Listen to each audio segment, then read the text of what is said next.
Fala galera, beleza? Hoje a gente começa com mais uma aula do Vestibulândia. Veremos hoje fórmula mínima, percentual e molecular. Antes, porém, pessoal, eu queria deixar um recado para vocês. Inscrevam-se no nosso canal no YouTube, porque só assim vocês vão ficar a par de todas as nossas novidades. Beleza, pessoal? Outra coisa, gente, é importantíssimo que vocês tenham o pleno domínio de dois conceitos já vistos no nosso canal, na aula de matemática. A aula de divisão do curso Matemática 0 2.0 e aula de notação científica também no curso Matemática 0 2.0. Galera, presta atenção. Sem dominar divisão e sem dominar notação científica, você não vai conseguir acompanhar plenamente a aula de hoje. Então para um pouquinho, veja essas duas aulas antes de assistir a essa, beleza? Tá avisado? E vamos lá, gente, introdução. O número de substâncias a que nós temos acesso hoje em dia é muito grande. Se você fizer uma simples visita à farmácia do seu bairro, você vai perceber que uma série de compostos e princípios ativos está presente nos remédios que nós consumimos. Quem já viu o ácido acetilsalicílico, diclofenaco sódico, diclofenaco potássico? Pois é, naturalmente, galera, ainda hoje existem pesquisas para determinação de novas substâncias e suas respectivas fórmulas, não apenas na indústria dos remédios, mas também na indústria química, automobilística, aeroespacial e muitas outras. Através dos próximos quadros, a gente vai mostrar para vocês alguns dos processos analíticos que são usados, direta ou indiretamente, na determinação de novas fórmulas, e que são alguns dos processos básicos muito utilizados na indústria química de uma forma geral. Então vamos lá. Fórmula mínima ou empírica. Para isso eu quero que você preste atenção no seguinte exemplo. Vamos lá. Faz de conta que você é um químico do século retrasado e, lógico, como químico do século retrasado, você ainda não tem acesso aos grandes recursos tecnológicos que nós temos hoje. Exatamente por isso eu te pergunto, como que você poderia determinar, ou pelo menos ter uma ideia da estrutura de uma fórmula química? Então vamos fazer o seguinte. Um dos métodos da gente fazer esse processo é através da decomposição. Vamos pegar uma substância que todo mundo conhece, a água. Se nós pegarmos a água e submetermos essa água a um processo chamado de eletrólise, um processo relativamente simples, que eu não vou discutir agora, através desse processo é possível quebrá-la. E a gente vai perceber que existem dois componentes básicos da mesma, que são o gás oxigênio e o gás hidrogênio. Se a gente capturar os volumes formados de oxigênio e hidrogênio nas mesmíssimas condições, por exemplo, na CNTP, a gente vai verificar que o volume de hidrogênio, esse cara aqui, é o dobro do volume desse cara. A partir disso, nós podemos ter a seguinte conclusão, que devem haver 2 átomos de hidrogênio para cada átomo de oxigênio. Bom, se nós temos 2 átomos de hidrogênio para cada átomo de oxigênio, uma das fórmulas possíveis é H2O. E nisso, a gente chega na famosíssima fórmula da água. Só que tem um detalhe. A partir desse método, pura e simplesmente, eu não posso afirmar com plena certeza que a fórmula da água é H2O. É claro, hoje em dia todo mundo sabe que a fórmula da água é H2O. Só que por esse método, eu não posso afirmar com toda certeza que realmente esta fórmula é H2O. Por que não? Olha só, a gente percebeu que na decomposição nós tivemos 2 gases, oxigênio e hidrogênio. Até aí tudo bem. Só que quando nós dizemos que o volume de hidrogênio é o dobro do volume de oxigênio, eu quero que vocês percebam que na verdade mesmo, isso aqui representa uma proporção. Se isso representa uma proporção, seria igualmente válido concluir que a fórmula da água, por esse método, seria, por exemplo, H4O2. Por quê? Porque olha só, 4 para 2. A quantidade de hidrogênios é o dobro da quantidade de oxigênios. Ou então, H6O3, novamente, 6 para 3, a quantidade de hidrogênios é o dobro da quantidade de oxigênios. E lógico, a própria fórmula que a gente conhece, H2O. De todas essas fórmulas que eu citei, H4O2, H6O3, H2O, a gente percebe que H2O é a fórmula que representa essa proporção de 2 para 1 com os menores inteiros possíveis. Olha só, 2 para 1. Aqui, pessoal, 4 para 2. Dá para simplificar. Dá para dividir esse cara por 2 e esse também. Obviamente, a proporção vai ser a mesma. O que a gente pode concluir a partir de todas essas informações? Que esse método de decomposição, por si só, ele vai me permitir deduzir uma coisa que eu vou chamar de fórmula mínima, ou seja, a fórmula que apresenta os menores coeficientes inteiros possíveis, que não necessariamente, friso, vai ser a fórmula real. Eventualmente, como no caso da água, a fórmula mínima e a fórmula molecular são exatamente as mesmas, mas nem sempre isso vai acontecer. Vamos supor que, ao invés de água, nós tivéssemos água oxigenada, H2O2. Perceba que se nós tivéssemos H2O2 e fizéssemos também a decomposição completa do H2O2, nós teríamos 2 volumes de hidrogênio para cada 2 volumes de oxigênio. Como 2 e 2 são simplificáveis por 2, isso equivale a dizer que os volumes de hidrogênio e de oxigênio seriam iguais. E a fórmula mínima da água oxigenada, que tem fórmula H2O2, seria simplesmente HO. Note então que nem sempre a fórmula mínima é necessariamente igual à fórmula molecular. E é exatamente desse tipo de situação que surge o conceito de fórmula mínima ou fórmula empírica. Outra coisa que eu quero que vocês percebam é que existe uma relação entre a fórmula real, a fórmula molecular e a fórmula mínima. A fórmula molecular sempre é, entre aspas, um múltiplo da fórmula mínima. Vou repetir, a fórmula molecular é, entre aspas, sempre um múltiplo da fórmula mínima. Vamos voltar ao exemplo do H2O2. A fórmula mínima, 2 divide por 2, HO. Se eu pegar esse HO e multiplicar cada coeficiente por 2, eu vou obter a fórmula molecular, a fórmula real da água oxigenada, H2O2. Se você ainda não entendeu esse exemplo, não se preocupe, a gente vai ver vários exemplos nos próximos quadros. Eu preciso apenas falar de um único detalhe. Para os casos nos quais a fórmula molecular corresponde à fórmula mínima, que é o que acontece com a água, note que a fórmula da água realmente é H2O. E a fórmula mínima da água, ou seja, a fórmula que apresenta os menores coeficientes possíveis, também é H2O. Então, nesse caso, a fórmula molecular é igual à fórmula mínima. Se a fórmula molecular é igual à fórmula mínima, por quanto eu preciso multiplicar todos os índices para chegar na fórmula molecular? Ué, por 1. Logo, nesse caso, no qual a fórmula molecular é igual à fórmula mínima, o N vai valer 1. Novamente, se você não entendeu, não se preocupa, a gente vai ter vários exemplos. Então vamos lá, vamos para os próximos quadros. Continuando, gente, exemplo 1. Vamos lá então. Calcular a fórmula mínima a partir da fórmula molecular é bastante simples, eu diria até que quase trivial. Basta ver se todos os índices são divisíveis por um mesmo inteiro, exceto 1. Então, olha só, nós temos aqui a água, H2O, 2 é o índice do hidrogênio, 1 é o índice do oxigênio. Quando não tem nada, o índice é 1, beleza?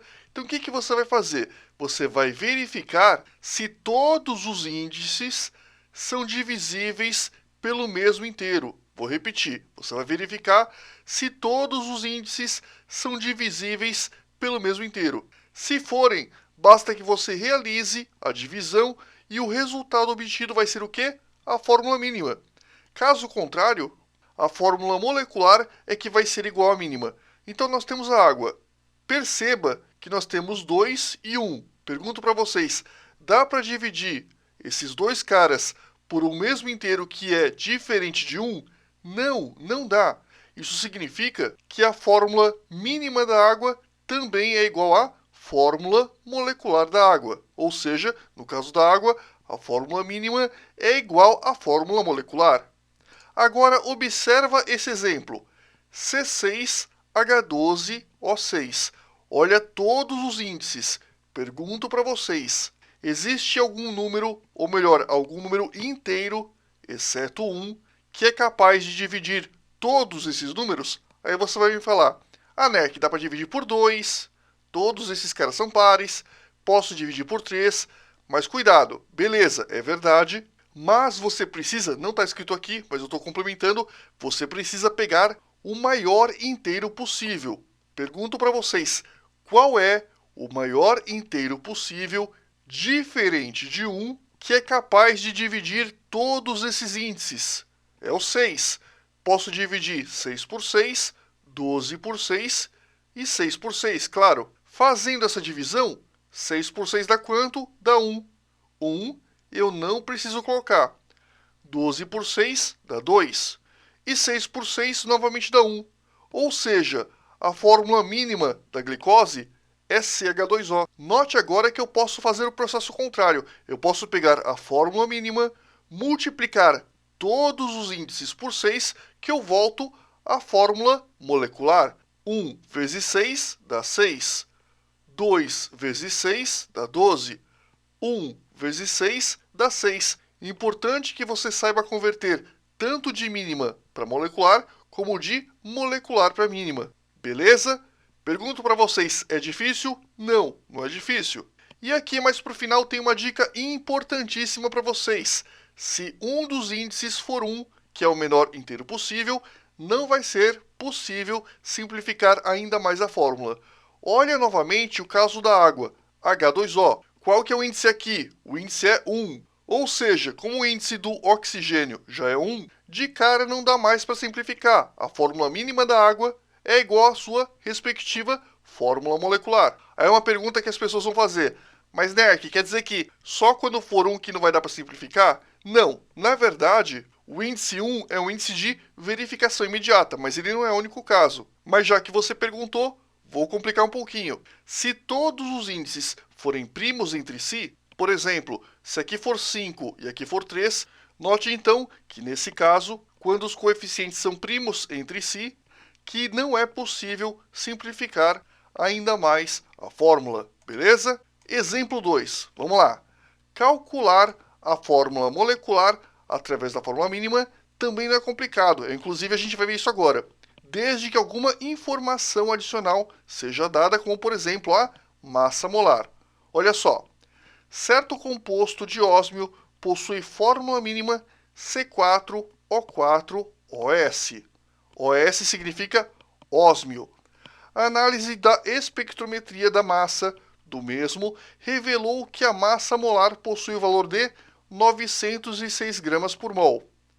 Qual a fórmula molecular do composto? Aí nós temos os dados e eu quero que você pause o vídeo e tente fazer. E aí, pessoal, fizeram? Então vamos lá. C4O4OS. Essa é a fórmula mínima desse composto que contém o ósmio. A primeira coisa que eu quero que vocês determinem é a massa molecular da fórmula mínima. Como é que eu faço isso? C4. Quanto vale o C? Vale 12. Quantos carbonos eu tenho? 4. Então eu faço 12 vezes 4. Quantos oxigênios eu tenho? 4. Quanto vale cada oxigênio? 16. Então eu faço 16 vezes 4. E finalmente, quantos átomos de ósmio eu tenho? 1. Quanto vale cada ósmio? 190. 190 vezes 1. Ficou então 4 vezes 12. Olha só, 4 vezes 12. 4 vezes 16. E finalmente 1 vezes 190. Tá aqui para vocês. Galera, como é que eu faço? Multiplica 4 por 12, guarda o valor. Depois 4 multiplica por 16, guarda o valor.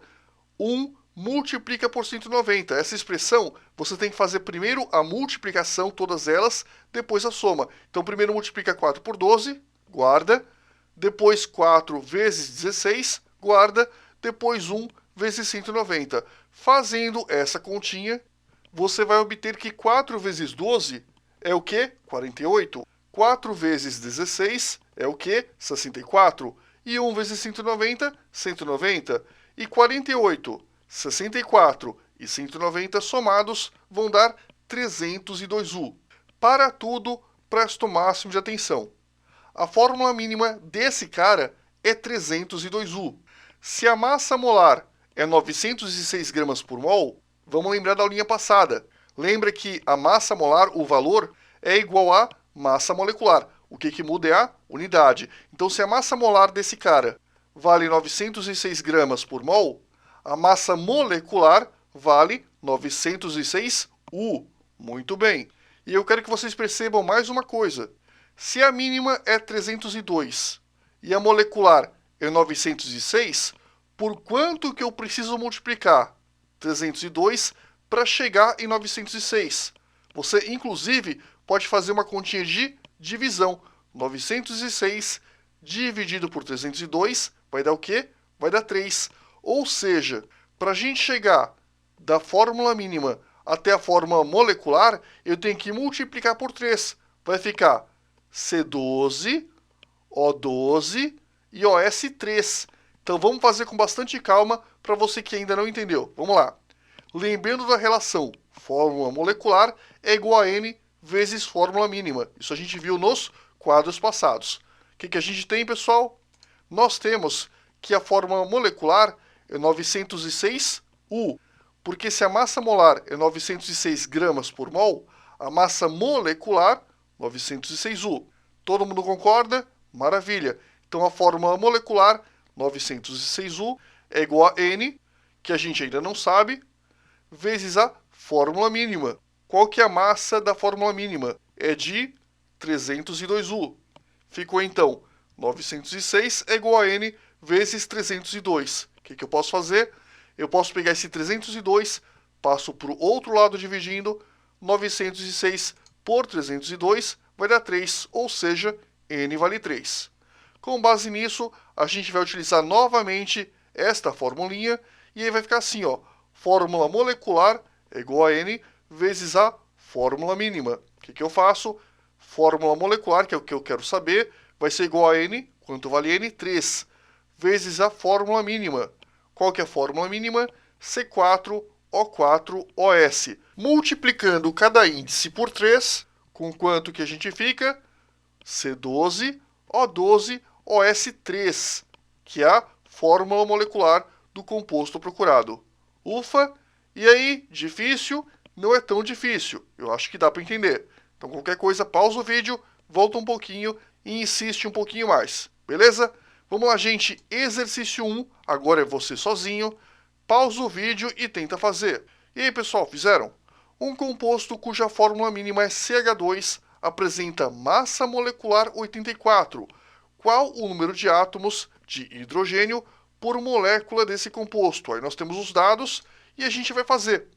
A primeira coisa que a gente vai fazer qual que é? É calcular a massa molecular da fórmula mínima. Para isso nós temos esses dados. E a gente vai utilizar a fórmula mínima.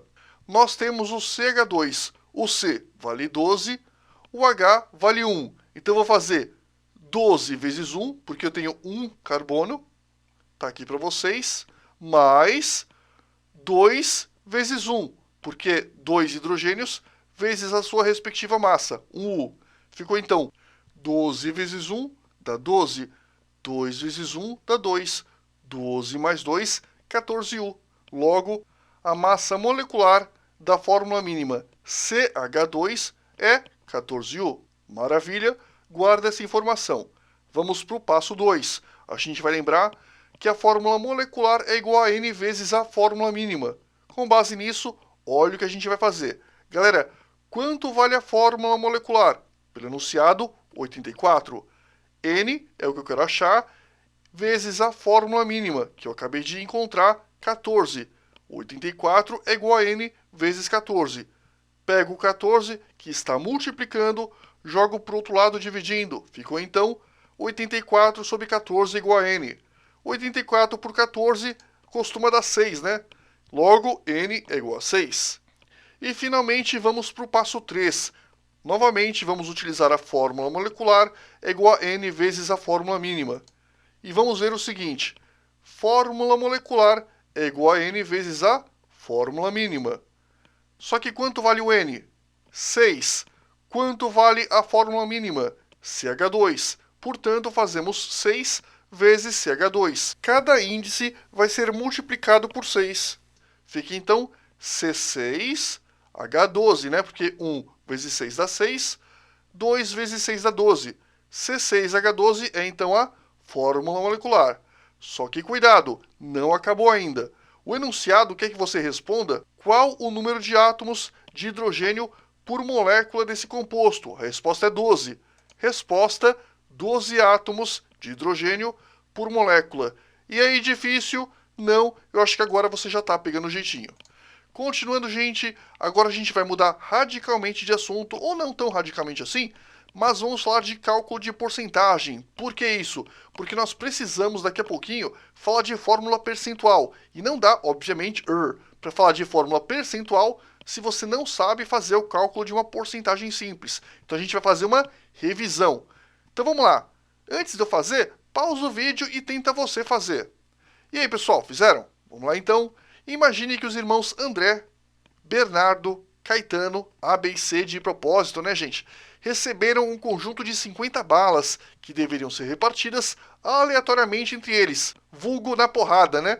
Então André comeu 15 balas, Bernardo 25 e Caetano apenas 10 balas. Calcule a porcentagem de balas consumidas por cada um deles. Como que a gente faz isso? Basta lembrar, presta atenção, que o valor percentual se calcula dessa forma: parte sobre total multiplica por 100. De novo, para você calcular a porcentagem, é a parte sobre o todo multiplica por 100. Então vamos lá. Vamos começar com o André. O André, pessoal, a porcentagem de A, a porcentagem do André, a gente vai calcular dessa forma. É a parte que o André comeu sobre o total de balas que nós temos multiplicado por 100. E eu pergunto para vocês, quantas balas esse malandrinho comeu? André comeu 15 balas. Qual que é o total de balas? 50. Logo, ficou 15 sobre 50 e multiplicamos por 100. Por que multiplica por 100? Para você obter direto o valor em porcentagem. Porcentagem por 100, correto? Então vamos lá. 15 por 50, por isso que eu disse para vocês, tem que saber fazer continha de divisão. Quem ainda não domina a conta de divisão, dá uma olhadinha, que ainda dá tempo, na aula de divisão do curso Matemática 02.0. Galera, tem tudo sobre divisão lá. Então vamos lá. 15 sobre 50 multiplicado por 100. 15 por 50 vai dar 0,3, vezes 100, puxa vírgula duas casinhas para frente, vai dar então 30%. Ou seja, André comeu 30% das balas. Porcentagem de B, mesmíssima coisa. Parte sobre total multiplicado por 100. Porcentagem de B vai ser igual a... Galera, quantas balas o Bernardo comeu? 25. Qual que era o total de balas? 50. Multiplica por 100. 25 sobre 50 vai dar 0,5. Multiplicando por 100, puxa vírgula duas casinhas para frente, vai dar 50%. E finalmente, porcentagem de C. 10 sobre 50 vezes 100, né? O que nós temos aqui? Onde está C, Caetano? Onde está Caetano? Aqui, ó. Caetano, coitadinho, 10 balinhas, né? Então é 10 sobre 50 vezes 100, né? Porque ele comeu 10 balas, o total é 50, e a gente vai multiplicar por 100 para obter a porcentagem. Bem tranquilo. Então 10 sobre 50 vai dar 0,2. 0,2 vezes 100, adivinha? 20%. Disso, para tudo, presta mais atenção ainda. Porcentagem do André, 30%. Porcentagem do Bernardo, 50%. Porcentagem do Caetano, 20%. Vamos somar as porcentagens? 30 mais 20 dá 50. 50 mais 50, 100%. Pergunto para vocês, coincidência ou não? Não, não é coincidência. Porque se eu somar todas as partes, eu vou ter o total. E como que a gente chama o total em porcentagem? 100%. Muito bem, você acaba de ganhar uma bala. E vamos lá, galera. Note, nós temos mais um detalhe importantíssimo. Foi o que eu acabei de dizer, a soma das porcentagens dá 100%, e isso não é coincidência. Por quê? Porque a soma de todas as partes, obviamente, vai dar o total. E o total em porcentagem é 100%. Beleza? Pronto, agora que todo mundo sabe calcular a porcentagem, tá fera, vamos para química. Continuando, pessoal, agora a gente vai ver uma aplicação da fórmula percentual ou centesimal. Antes a gente vai definir um pouco para vocês. Na fórmula percentual, como o próprio nome sugere, nós expressamos as quantidades relativas em massa presentes numa fórmula através do quê? Através da porcentagem que a gente aprendeu no quadro passado. Então vamos lá. Por exemplo, a gente vai considerar um mol de água, que a gente bem sabe que a fórmula é H2O, e nós vamos ver as massas de hidrogênio e oxigênio que estão presentes nessa amostra. A gente sabe que o hidrogênio vale 1U, o oxigênio 16U. Maravilha! A primeira coisa que eu pergunto para vocês é, qual que é a massa molar da água? Simples. A água tem 2 hidrogênios e um oxigênio. Então nós fazemos 2 vezes 1, mais 1 vezes 16. Fazendo essa continha, a gente vai obter 18. Ou seja, a massa molar da água é de 18 gramas por cada mol. Beleza? Se você sabe calcular a massa molar da água, você também sabe calcular a massa de hidrogênio e a massa de oxigênio presentes em 1 mol de água. Muito fácil. Se em 1 mol de água nós temos 18 gramas, para o caso do hidrogênio, nós temos 2 gramas, porque nós temos 2 vezes 1, que vai dar 2. E no caso do oxigênio, diretaço, 1 vezes 16, que vai dar 16 gramas, né? Então a gente vai ficar com 2 gramas de hidrogênio e 16 gramas de oxigênio. Até aí, eu acho que ninguém vai ter dúvida. Recapitulando, 1 mol de água tem 18 gramas. Dessas 18 gramas, 2 gramas são de hidrogênio, 16 gramas são de oxigênio. A partir disso, mesma coisa do quadro anterior. A massa de hidrogênio vai ser a parte sobre todo vezes 100. A parte é 2, o todo é 18, né? Porque nós temos 18 gramas de água, multiplica por 100, agora é continha, 2 dividido por 18, multiplicado por 100, dá aproximadamente 11,11%. A mesma coisa com oxigênio. Nós temos 16 gramas, a massa total da água por mol vai ser 18 gramas, 16 sobre 18 multiplicado por 100, fazendo a continha, vai dar 88,89%. A partir dessas duas porcentagens, eu posso escrever que a fórmula percentual ou centesimal da água é H 11,11%, oxigênio 88,89%. E aí, difícil? Eu acho que todo mundo conseguiu fazer, né? Beleza? Vamos continuar. Continuando, gente, lembrete. Para calcularmos a quantidade de mols N, conhecendo-se a massa M e a massa molar Mzão, existe a seguinte relação que a gente aprendeu na aula de estequiometria. A gente vai apenas recordar. N é igual a massa sobre massa molar, ou seja, o número de mols é igual à massa que você tem dividido pela massa molar. Não se esqueça dessa formulinha, mas se você esqueceu, não se preocupe, a gente vai aplicá-la nos próximos quadros. E vamos lá, gente, nota importantíssima. Tanto a fórmula mínima quanto a fórmula percentual não garantem sozinhas a fórmula molecular, mas sim a fórmula mínima. Ou seja, se você tem a fórmula mínima, você normalmente precisa multiplicar todos os índices, normalmente, não sempre, né? Porque como a gente viu, eventualmente a fórmula mínima pode ser igual à fórmula molecular, mas é claro que existem casos nos quais a fórmula mínima precisa ter os índices multiplicados por um certo número para que nós obtenhamos a fórmula molecular. Da mesma forma, a fórmula percentual sozinha não garante a fórmula molecular. Alguma outra informação vai ter que ser fornecida pelo examinador. Por exemplo, a massa molar, a massa molecular ou outro tipo de informação que permita o cálculo da fórmula molecular. Beleza? Então vamos lá. Fórmula mínima e fórmula percentual sozinhas não garantem a fórmula molecular. Guarda isso. E vamos continuar, gente. Exemplo 3. Vamos lá. Pausa o vídeo e tenta fazer. E aí, pessoal, fizeram? Vamos fazer então. Certa substância apresenta a seguinte proporção em massa: 43,4% de sódio, 11,3% de carbono e 45,3% de oxigênio. Determine a sua fórmula mínima e nós temos esses dados relativos às massas. Galera, o que a gente vai fazer? Note que a gente tem as porcentagens e isso por si só não me ajuda muito. Para facilitar o trabalho com essas porcentagens, eu vou adotar uma massa fictícia de 100 gramas. Por que eu vou adotar esta massa fictícia? Porque os valores em porcentagem batem com os valores em grama. Olha só, se nós temos 43,4% de sódio, note que porcento significa a cada 100, isso significa que a cada 100 gramas, 43,4 gramas vão ser de sódio. Olha que fácil. Aí fica assim, ó, 11,3 gramas de carbono numa amostra de 100 gramas.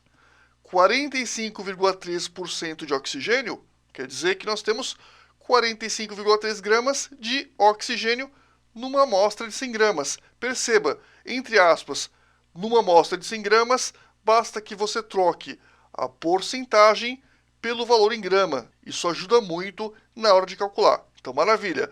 Nessa amostra fictícia de 100 gramas, nós temos essas massas. O que eu posso fazer? Utilizar a formulinha que eu mostrei para vocês no quadro passado. N é igual a massa sobre massa molar. E eu vou fazer isso para cada um dos elementos. Olha que legal. Eu vou começar com o sódio, depois com o carbono, depois com o oxigênio. No caso do sódio, galera, o que a gente tem? A gente tem que, para essa amostra fictícia de 100 gramas, nós temos 43,4 gramas de sódio. E qual que é a massa do sódio? 23. Então, eu vou fazer 43,4 dividido por 23. Fazendo essa conta, eu vou obter que o número de mols de sódio é de 1,88 mols. Beleza? Se você entendeu isso, o resto dos cálculos é igualzinho. Então, vamos lá.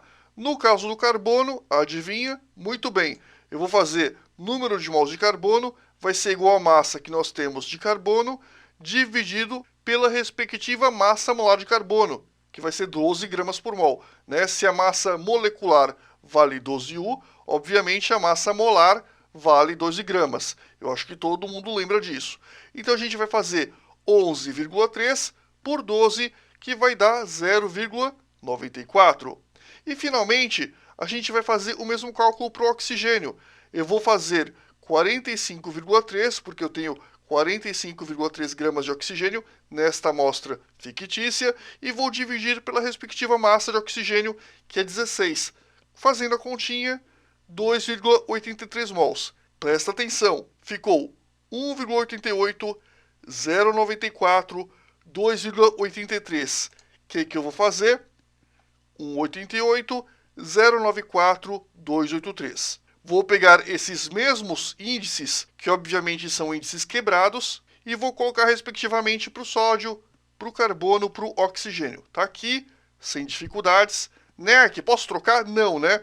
Se aqui a gente obteve esse valor para o sódio, obviamente você vai deixar como índice do sódio, óbvio. Ficou assim, o que a gente vai fazer agora, pessoal? Presta atenção. Eu preciso transformar esses valores em inteiro, mas é claro que eu não posso transformar inteiro de qualquer jeito, eu tenho que manter a proporção. O jeito mais rápido de fazer isso é dividir todos os valores pelo menor índice. Qual que é o menor índice? 0,94. Vai ficar então 188 dividido pelo menor índice. Qual que é o menor? 0,94. Então vai ficar todos eles dividido pelo 0,94. E a gente vai obter 188 por 0,94, 2. 94 por 94, 1. 283 por 94, 3. Logo, a fórmula mínima procurada é Na2CO3. Pergunto para vocês, é difícil? Não, é bem tranquilo. Continuando, gente, exercício 2. Pausa o vídeo e tenta fazer. E aí, pessoal, fizeram? Vamos lá. É igualzinho ao caso anterior. A cafeína possui a seguinte fórmula percentual: 49,48% de carbono, hidrogênio tanto, oxigênio tanto e nitrogênio tanto. Sua massa molar é de 194 gramas por mol, ou seja, cada mol tem a massa de 194 gramas. A partir disso, qual é a sua fórmula molecular? Aí nós temos os dados e a gente vai fazer da mesma forma que no caso anterior. Como é que eu começo? Através de uma massa fictícia de 100 gramas. Por que 100 gramas? Porque diretaço, 49,48% vira 49,48 gramas. Beleza? Então vamos lá. Numa amostra de 100 gramas, 49,48 gramas é de carbono, 5,16 gramas de hidrogênio, 16,49 de oxigênio e 28,87 de nitrogênio. Galera, não tem dificuldade, né? 16,49 vira 16,49. Muda só a unidade que passa a ser grama. Nerk, eu não entendi o que você fez. Então vamos fazer mais slow motion. A amostra é de 100 gramas. E aqui nós temos porcentagem. O que é porcentagem? A cada 100. Se a cada 100, 49,48 de carbono, a cada 100, 49,48 também vai ser de carbono. Só que se a unidade é grama, mantém a unidade grama. Simples assim. Beleza? Então a gente obteve essas massas todas e a gente vai continuar com o processo. Qual que é o processo? N é igual a massa sobre massa molar. Não muda nunca. Como é que a gente vai fazer o cálculo? O número de mols de carbono vale a massa que nós temos de carbono dividido pela sua respectiva massa molar. Então a gente vai fazer 49,48 dividido por 12. Vai dar então 4,12. Isso significa que nessa amostra de 100 gramas fictícia, nós temos um número de mols de carbono de 4,12. E a gente vai continuar fazendo a mesma coisa para o hidrogênio. O número de mols de hidrogênio vai ser 5,16 dividido por 1, que vai dar conta dificílima, né? 5,16. Para o caso do nitrogênio, 28,87 dividido por 14, que vai dar 2,06. E, finalmente, no morro de tédio, para o oxigênio, 16,49, onde está o oxigênio, está aqui, dividido pela sua respectiva massa molar, que vai ser de 16 gramas. Galera, vai dar 1,03, maravilha. Feito isso, qual que é o próximo passo? Reescrever a fórmula. Aí alguém vai me perguntar, Nerk, olha só, qual que é a ordem que eu vou escrever? Eu vou escrever CHNO, eu vou escrever CHON, CNOH. Existe uma ordem correta? Galera, se o examinador não me deu nenhuma pista da ordem correta, eu posso adotar, por exemplo, a ordem na qual ele me forneceu os dados. É o que eu estou fazendo, CHNO. Eu não sou obrigado a conhecer a ordem correta ou a ordem mais comum da representação da fórmula da cafeína, beleza? Normalmente, vai uma dica para vocês, normalmente, quando é uma substância orgânica, começa com carbono, depois vai para o hidrogênio. A questão da ordem do nitrogênio ou do oxigênio é meio polêmica, mas insisto, você não é obrigado a saber disso, beleza? Então ficou o CHNO e a gente tem 4,12, 5,16, 2,06, 1,03. Obviamente você não pode trocar a ordem dos números, né? Se o carbono deu número de mols de carbono 4,12, você não pode colocar aqui 5,16, porque 5,16 é a quantidade de mols do hidrogênio. Acho que ninguém vai errar isso, né? Só pegar os números, colocar aqui. O que a gente vai fazer agora? A gente vai seguir a regra prática. Nós vamos dividir pelo menor índice de todos os índices presentes. No caso, o 1,03.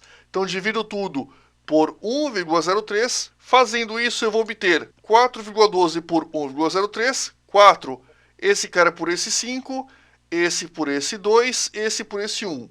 Agora, pessoal, presta muita atenção num detalhe importantíssimo. Quando você faz esse processo de divisão pelo menor dos coeficientes, você tem que obter números inteiros, pelo menos na maior parte dos casos. Por exemplo, se você fizer essa conta da 4,1, arredonda para 4. Se você faz essa conta 5,1, 5,2, arredonda para 5. Agora, se der, por exemplo, 3,5, 4,4, ou seja, próximo de meio, vamos supor que eu faça essa continha e deu, digamos, 3,5. Nesse caso, eu não posso arredondar para 3. E se ficou um dos índices quebrado com 0,5, o que você faz? Muito simples. O próximo passo é só multiplicar novamente todos os índices por 2, que eles ficam inteiros. Beleza? De novo. Vamos supor que, por exemplo, esse cara deu, digamos, 3,5. Você não pode colocar aqui 3, não pode colocar aqui 4. Você tem que colocar 3,5.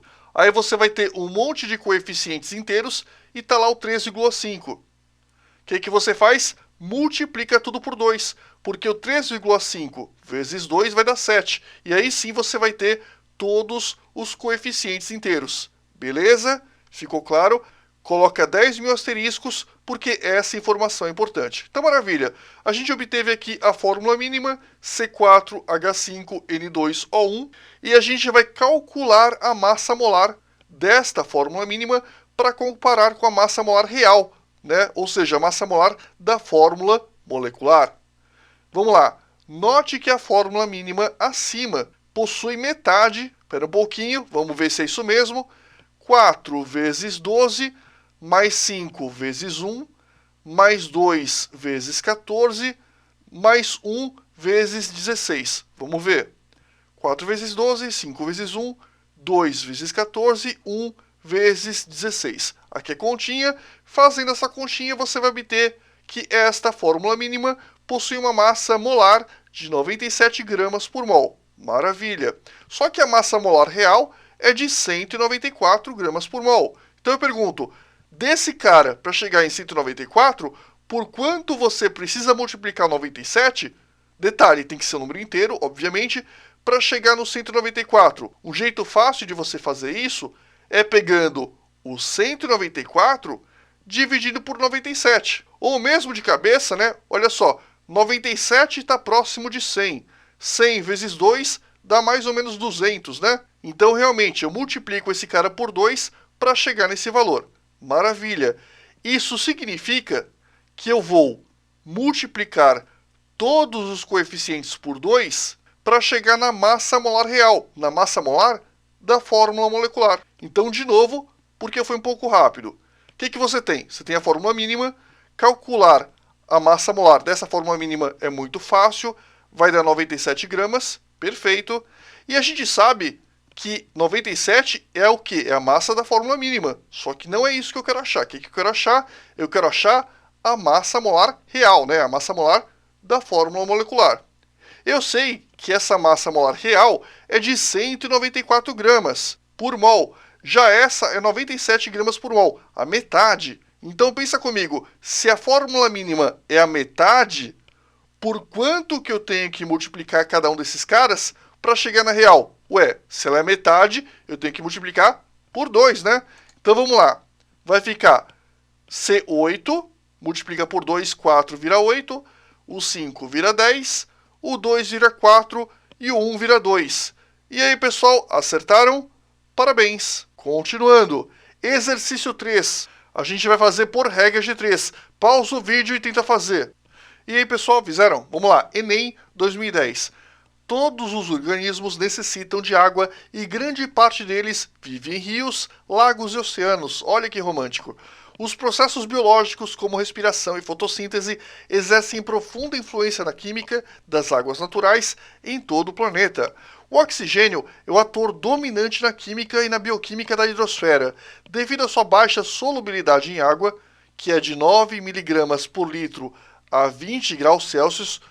A disponibilidade de oxigênio nos ecossistemas aquáticos estabelece o limite entre a vida aeróbica, ou seja, a vida que usa oxigênio, a vida que não usa o oxigênio.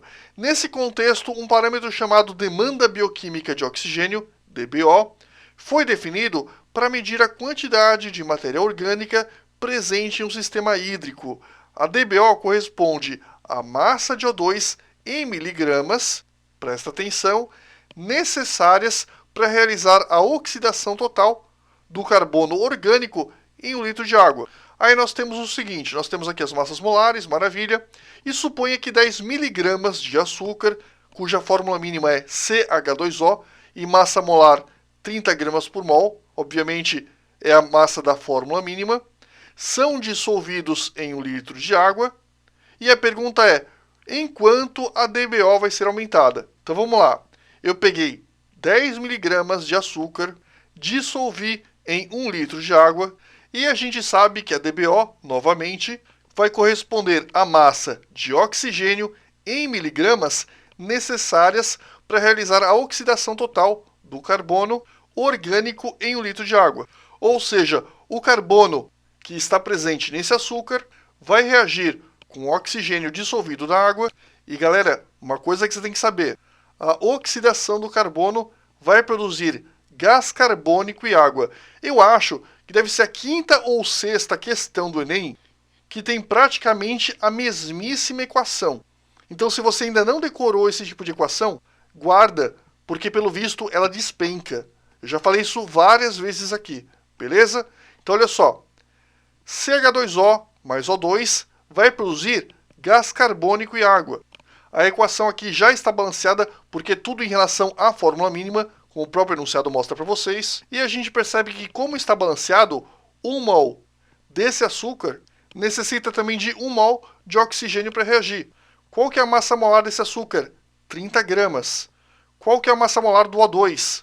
16 mais 16, 32 gramas. Ou seja, cada 30 gramas desse cara necessitam de 32 gramas de oxigênio. Se você chegou até aqui, parabéns, você praticamente terminou o exercício. Vamos para o próximo quadro. Então está aqui a equação e vamos continuar. Qual que é a relação que nós temos? Nós temos que a massa do açúcar, para cada 30 gramas, precisamos consumir 32 gramas de oxigênio. E se você olhar o enunciado, deixa eu voltar para vocês, a pergunta gira em torno dos 10 miligramas de açúcar que foram consumidos. Então, olha só, 30 gramas de açúcar exigem 32 gramas de oxigênio para serem consumidos. 10 vezes 10 a menos 3, ou seja, 10 miligramas de açúcar, vão exigir uma massa de X de oxigênio. Não se esqueça, 10 vezes 10 a menos 3 é a mesma coisa que 10 miligramas. Beleza? Feito isso, multiplique em cruz. X vezes 30, está aqui para vocês, é igual a 10 vezes 10 a menos 3 vezes 32. Posso pegar o 30, jogo para o outro lado dividindo, dá para cortar o 10 com 30, fica 1 sobre 3, 1 vezes 32 dá 32, 32 dividido por 3 vai dar 10,66. Multiplica pelo 10 a menos 3 que sobrou. 10,66, pelo enunciado, deixa eu mostrar para vocês, ele arredonda para 10,7. Então, o que eu vou fazer? Vou arredondar para 10,7, que é o número mais próximo de 10,66. Ficou, então, 10,7 vezes 10 a menos 3. Lembrando que esse 10 a menos 3 é o quê? Mili. 10,7 miligramas de oxigênio, que corresponde a... Opa! Deixa eu voltar um pouquinho. Corresponde a alternativa E. Beleza? Deixa eu avançar um pouquinho para vocês e vamos fazer o exercício 3 para não perder o costume por análise dimensional. Olha como fica. Eu vou partir de 10 miligramas de açúcar, que é o que nós temos aqui no enunciado, né? 10 miligramas de açúcar. É disso que eu vou partir. Então vamos lá. 10 miligramas de açúcar multiplica por uma fração, por um fator de conversão que tenha miligrama de açúcar no denominador. Será que eu conheço? Sim. Eu sei que 1 miligrama de açúcar equivale a 10 a menos 3 grama de açúcar. Aqui foi só uma conversão, porque miligrama é a mesma coisa que 10 a menos 3 grama. Perceba que fazendo isso, miligrama de CH2O corta com miligrama de CH2O. Chegamos na unidade grama de CH2O, que ainda não é a unidade que eu quero. Quero cortar essa unidade. Eu vou multiplicar por um outro fator de conversão que tenha grama de CH2O no denominador para poder cortar esse cara com esse. E eu conheço, né? Eu sei que cada 30 gramas de CH2O vai reagir com 32 gramas de O2. Tá aqui, ó. 30 gramas de CH2O reagem com 32 gramas de O2. Então tá aqui a relação. E eu preciso agora, note que agora eu corto grama de CH2O com grama de CH2O. Como essa ainda não é a unidade que eu quero, eu vou multiplicar por um outro fator de conversão que tenha grama de oxigênio no denominador. E eu sei que 1 grama de oxigênio equivale a 10 a terceira miligramas de oxigênio. Eu fiz aqui apenas uma conversão. Então, grama de oxigênio corta com grama de oxigênio. Como a resposta é dada em miligrama de oxigênio, deixa eu mostrar para vocês. Ó, a resposta é dada em miligrama de oxigênio por litro, mas como todo o processo não necessitou de nenhuma conversão, a gente nem precisou trabalhar de fato com a unidade litro. Então, para a gente, o que vai ser importante vai ser a unidade miligrama de O2. Então, vamos lá. Deixa eu avançar. Então, miligrama de O2 e vamos cortar. Corta esse cara com esse, corta esse cara com esse, corta grama de O2 com grama de O2, ficamos com o miligrama de O2 e a parte numérica. Qual que é a parte numérica que sobrou? sobrou o 10, o 10 é menos 3, o 32, o 10 a terceira, copia esse cara, tá aqui, e embaixo o 1 cai fora, 30 copia, 1 cai fora. Ficou então, o que dá para fazer agora, gente? Dá para cortar o 10 com 30, né? Dividir em cima e embaixo, dividir em cima e embaixo por 10, 10 por 10 dá 1, 30 por 10 dá 3. Dá para cortar 10 a menos 3 com 10 a terceira, né? Mesma base, num produto, somam-se os expoentes. Então, 3 com menos 3 dá 0. Corta esse cara com esse, né? E 10 a 0 dá 1. Maravilha. O que sobrou? Sobrou 32 dividido por 3. Fazendo essa continha, vai dar 10,7 aproximadamente miligramas de oxigênio. Como não foi necessário a gente trabalhar com volume, é exatamente por isso que o volume não aparece aqui, mas a gente sabe que esse tipo de processo ocorre em 1 litro d'água. Beleza, pessoal? Então ficou a alternativa que eu já tinha visto, que era a alternativa E, beleza? Continuando, gente, exercício 4, regra de 3, do ITA 2011, um exercício de alto nível. Pausa o vídeo e tenta fazer. E aí, pessoal, fizeram? Vamos lá, ITA 2011. Quando aquecido ao ar, 1,65 gramas de um determinado elemento X forma 2,29 gramas de um óxido de fórmula X3O4. Das alternativas abaixo, assinale a opção que identifica o elemento X. Dados, oxigênio vale 16U. Então vamos lá, fizeram? A primeira coisa que eu vou fazer são duas sacadas. Presta atenção. Na amostra de 2,29 gramas, a gente tem que 2,29 é a massa de todo o óxido. 1,65 é a massa só do X. A diferença é o oxigênio que entrou, ou seja, a massa de oxigênio é 2,29 menos 1,65, que vai dar 0,64 gramas de oxigênio. Esta é a sacada número 1, que é a sacada fácil. Outra coisa, se a fórmula desse cara é X3O4, isso significa que para 1 mol dessa substância, nós temos 3 mols de átomos de X, 4 mols de átomos de oxigênio. Ou seja, se a gente encontrar a massa que tem os 4 mols de oxigênio, por tabela a gente encontra a massa que contém os 3 mols de X. Divide por 3, você encontra a massa de X. E pronto, é correr para o abraço. Beleza? Então vamos lá. O que a gente vai fazer? A massa de X e a massa de O. A gente tem uma relação. A gente sabe que 1,65 gramas de X necessita de 0,64 gramas de O. Foi a continha que a gente fez aqui, ó. Eu vou agora calcular, olha a sacada, eu vou calcular a massa de X necessária para obter os 4 mols de O. E quanto vale 4 mols de O?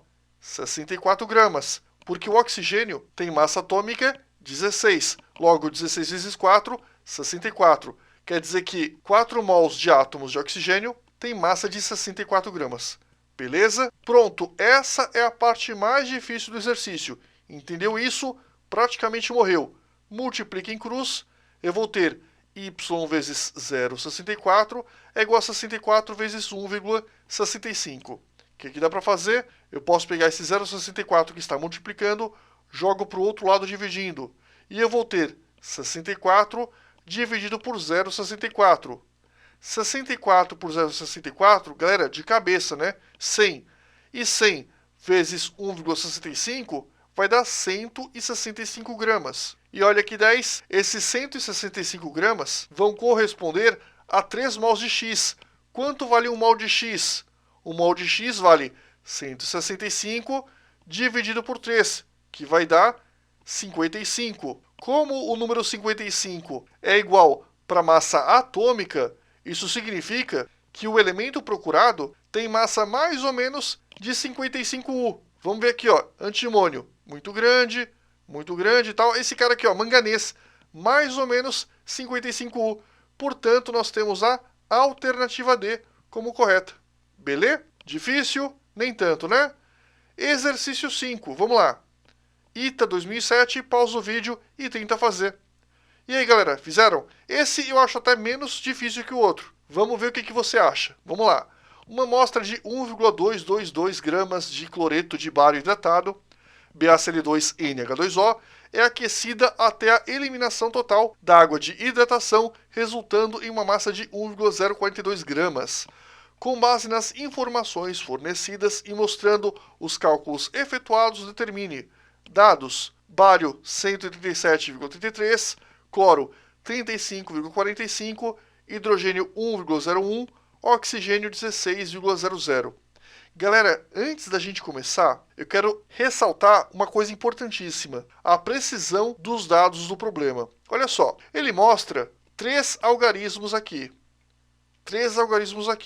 Só que aqui nós temos dois algarismos, ou seja, eu não posso exibir a resposta com três algarismos se a máxima precisão do exercício é de dois algarismos. Mas todos os dados apresentados, todos os cálculos, melhor dizendo, vão ter que conter dois algarismos na resposta. O ITA ele é um pouco chato com relação a isso. Então, para quem vai prestar ITA e outros vestibulares militares, sempre prestem atenção na quantidade de casas decimais que o enunciado está te fornecendo. Você vai ser obrigado a apresentar a mesmíssima quantidade de casas decimais. Só que, óbvio, como aqui no caso, a máxima precisão, que é 3, aqui é 2, a máxima precisão é de duas casas, eu vou ter que apresentar os dados também com uma precisão de duas casas, beleza?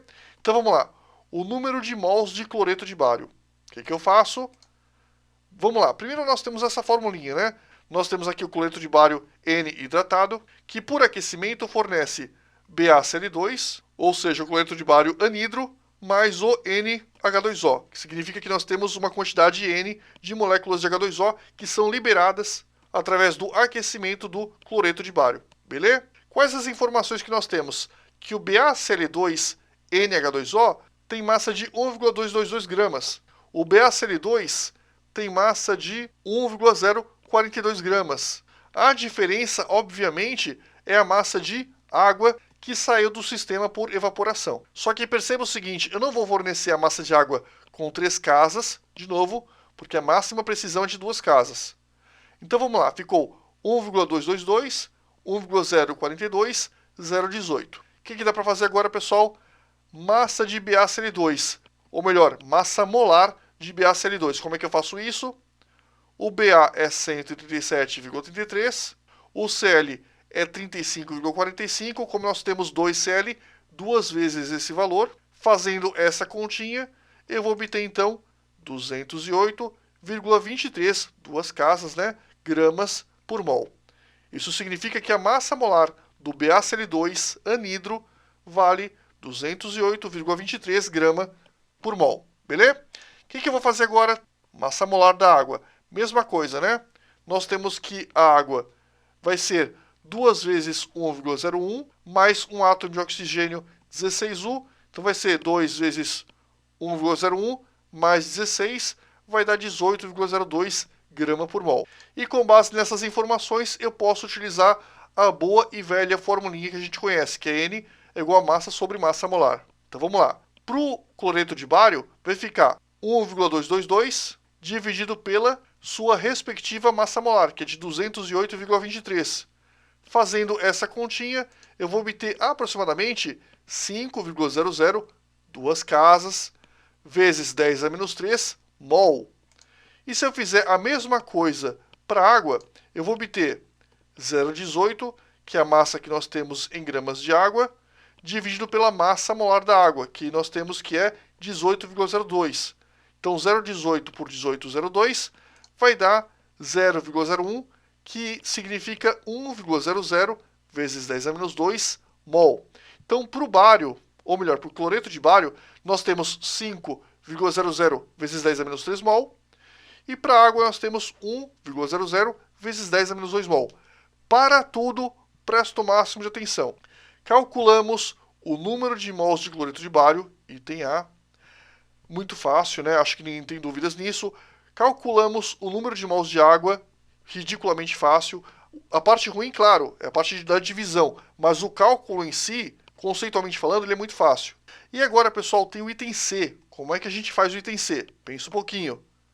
E aí, pensou? Muito bem. A sacada é a seguinte: BaCl2NH2O. 1 mol de BaCl2 vai se combinar com quantas moléculas de H2O?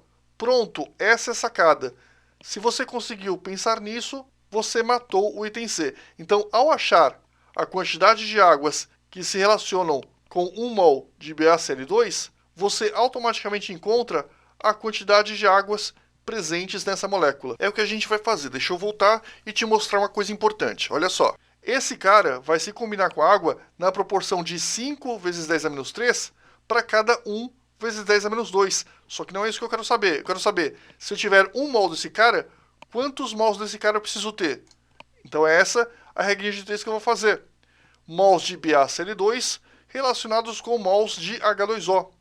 5 vezes 10 a menos 3 mols desse cara reagem com 1 vezes 10 a menos 2 mols desse cara. Se eu tiver 1 mol desse cara, quantos mols de água eu preciso? E acabou o exercício. Multiplica em cruz, x vezes 5 vezes 10 a menos 3 é igual a 1 vezes 1 vezes 10 a menos 2. Perceba que todos os números estão com duas casas depois da vírgula, duas casinhas decimais. O que eu vou fazer agora? Pego esse cara, 5 vezes 10 a menos 3, que está multiplicando x, passo para o outro lado dividindo. Vai ficar, então, 1 vezes 1 vezes 10 a menos 2, só copiei, dividido por 5 vezes 10 a menos 3. O que dá para fazer, gente? 1 vezes 1, adivinha? Vai dar 1, claro. 10 a menos 2, dividido por 10 a menos 3, mesma base, subtrai-se os expoentes, vai ficar 10 a 1. É o que a gente tem aqui. E o 5 embaixo mantém. 1 dividido por 5 vai dar 0,2. Vezes 10 vai dar 2. Ou seja, para cada 1 mol de BaCl2, eu preciso de 2 mols de água. Obviamente, a fórmula fica então BaCl2, 2H2O. E aí, difícil? Não é tão difícil assim, né, gente? Ufa! Beleza, pessoal?